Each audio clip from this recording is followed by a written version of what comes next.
முதல் வாசகம். புனித யோவான் எழுதிய முதல் திருமுகத்திலிருந்து வாசகம். அதிகாரம் 2, இறைவசனங்கள் 3-11 முடிய. அவருடைய கட்டளைகளை நாம் கடைப்பிடித்தால் நாம் அவரை அறிந்து கொண்டோம் என்பது உறுதியாக தெரியும். அவரை எனக்கு தெரியும் என சொல்லிக்கொண்டு அவருடைய கட்டளைகளை கடைப்பிடிக்காதோர் பொய்யர். உண்மை அவர்களிடம் இராது. ஆனால் அவரது வார்த்தையை கடைப்பிடிப்போரிடம் கடவுளின் அன்பு உண்மையாகவே நிறைவடைகிறது. நாம் அவரோடு இணைந்து இருக்கிறோம் என அதனால் அறிந்து கொள்ளலாம். அவரோடு இணைந்திருப்பதாக கூறுவோர் அவர் வாழ்ந்தவரே வாழ கடமைப்பட்டவர்கள்.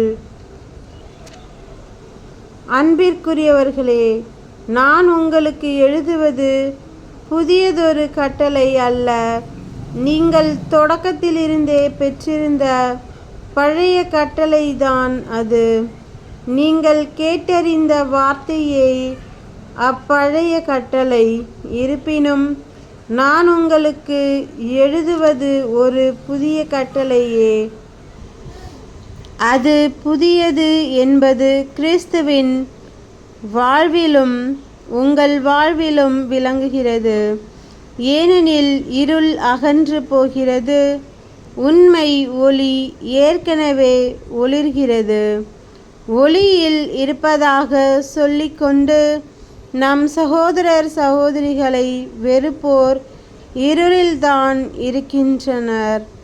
தம் சகோதரர் சகோதரிகளிடம் அன்பு கொள்வோர் ஒளியில் நிலைத்திருக்கின்றனர். இடறி விழவைக்கும் எதுவும் அவர்களிடம் இல்லை. தம் சகோதரர் சகோதரிகளை வெறுப்போர் இருளில் இருக்கின்றனர், இருளில் நடக்கின்றனர். அவர்கள் எங்கு செல்கிறார்கள் என்பது அவர்களுக்கு தெரியவில்லை. ஏனெனில் இருள் அவர்களுடைய கண்களை குருடாக்கிவிட்டது. ஆண்டவரின் அருள்வாக்கு. இறைவா உமக்கு நன்றி. நற்செய்தி வாசகம். புனித லூக்கா எழுதிய நற்செய்தியிலிருந்து வாசகம். அதிகாரம் 2, இறைவசனங்கள் 22-35 முடிய. மோசேயின் சட்டப்படி தூய்மை சடங்கை நிறைவேற்ற வேண்டிய நாள் வந்தபோது குழந்தையை ஆண்டவருக்கு அர்ப்பணிக்க அவர்கள் எருசலேமுக்கு கொண்டு சென்றார்கள்.